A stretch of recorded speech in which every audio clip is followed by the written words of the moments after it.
senhores têm autoridade de administrar o seu dízimo. Quem administra dízimo é sacerdote. Não, os meus 10%, 3% eu vou mandar para o evangelista Frustreco da Silva. 4% eu vou mandar para uma casa de recuperação de drogados. E os outros 3% eu vou enviar para uma obra missionária na África. Você não tem autoridade para administrar dízimo, não. Olha que coisa interessante. Vamos voltar para Malaquias. Quando Deus está perguntando, vocês estão me roubando e estão me perguntando o que estão me roubando? Nos dízimos e ofertas. Agora, quando você chega no capítulo 10, não fala de oferta, só fala do dízimo. Trazei os dízimos à casa do tesouro. A oferta não é citada. Por quê? Porque a oferta é você que tem autoridade de administrar. Dízimo não. Mais uma prova.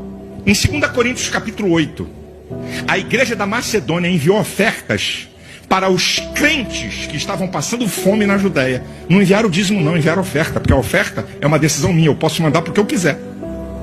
Agora o dízimo não. O dízimo é na casa do Senhor. Porque tem crente e tem uma.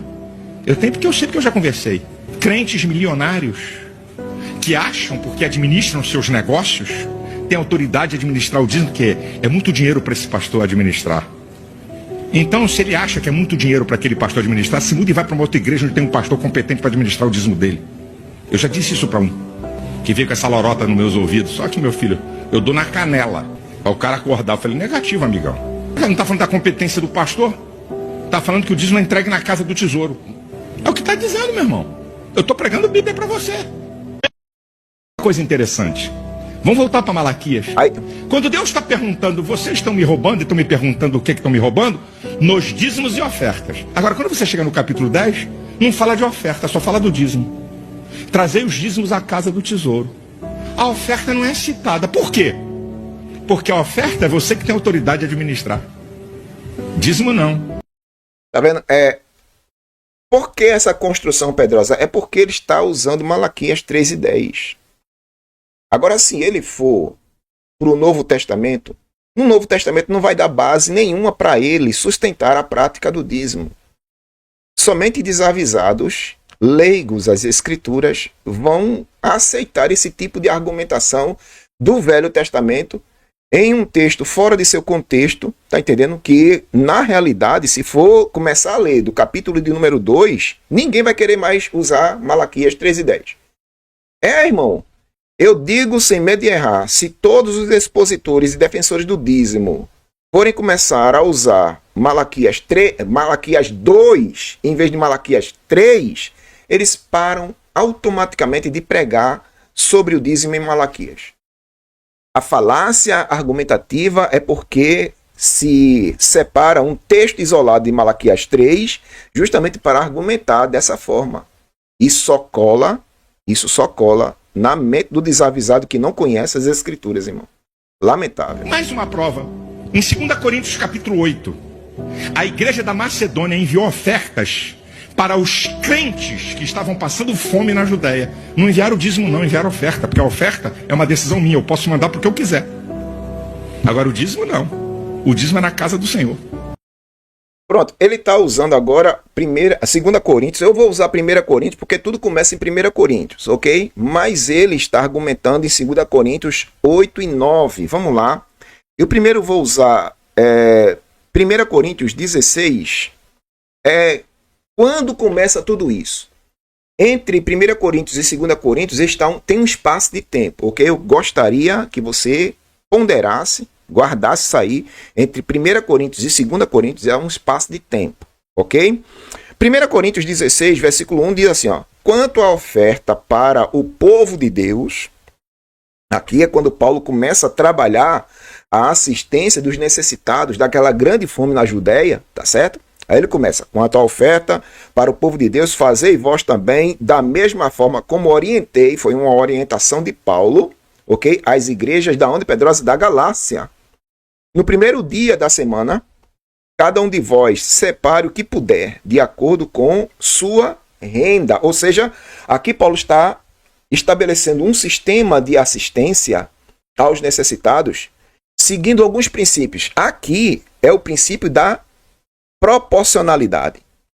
Cada um de vós separe o que puder de acordo com a sua renda, ou seja, proporcional ao que você tem. E aguarde para que se faça coleta quando eu chegar. Ok? Então, quando eu estiver entre vós, enviarei carta de recomendação aos homens que aprovardes para levarem a vossa contribuição para Jerusalém. Então, Paulo está aqui desenvolvendo um novo modelo, diferente do dízimo, porque Paulo não fala de dízimo em lugar nenhum aqui. Paulo está falando de contribuição, de oferta voluntária. Então, em 1 Coríntios, Paulo está falando sobre oferta para necessidade, e lá embaixo está vendo contribuição. Guarde isso, guarde isso. Agora a gente vai para 2 Coríntios. Vamos para 2 Coríntios, o capítulo 8 que ele citou. É o capítulo 8 e o capítulo 9 que eu marquei aqui, justamente para a gente desenvolver aqui a contra-argumentação da argumentação dele. Ok? Então, veja o versículo de número 10. Está dizendo: portanto, esse é o meu conselho, convém que façais vossas contribuições, já que desde o ano passado, 1 Coríntios, desde o ano passado, fostes os primeiros, não somente a contribuir, mas também a sugerir este plano de cooperação. Então, veja, 1 Coríntios, eles já tinham feito, 2 Coríntios, agora eles estão desenvolvendo de novo a contribuição voluntária, irmão. Ok? E outra, foi consenso entre Paulo e os irmãos da Galácia fazer isso. Vamos adiantar mais um pouquinho aqui. Aqui, ó, no 2 Coríntios 9, não é isso? No versículo de número 5, está dizendo: sendo assim, considere necessário pedir a estes irmãos que vos visitassem e preparassem de antemão a vossa contribuição, que já havia sido prometida, para que esteja pronta como oferta generosa. Outro princípio que Paulo estabelece aqui. Além da contribuição ser proporcional, aqui a contribuição é generosa. É outro princípio do modelo que Paulo está estabelecendo para a assistência dos necessitados, tá bom? Oferta generosa e não como arrancada da avareza, ok? Não sendo por avareza, mas de forma generosa. É o outro princípio que Paulo está estabelecendo na questão da contribuição para os necessitados. Ainda no capítulo de número 9, Paulo está dizendo assim no versículo 7, cada pessoa coopere conforme tiver proposto no seu coração, não com pesar ou por constrangimento, pois Deus ama ao doador que contribui com alegria. Então, Paulo, na realidade, em 1 Coríntios 16, 2 Coríntios 8 e 9, Paulo está estabelecendo um princípio de contribuição.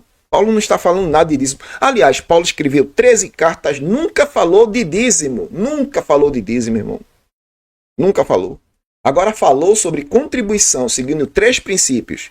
O princípio da voluntariedade, proporcionalidade e generosidade. São esses os 3 princípios para a contribuição, esse modelo de assistência a necessitados. Nada de dízimo.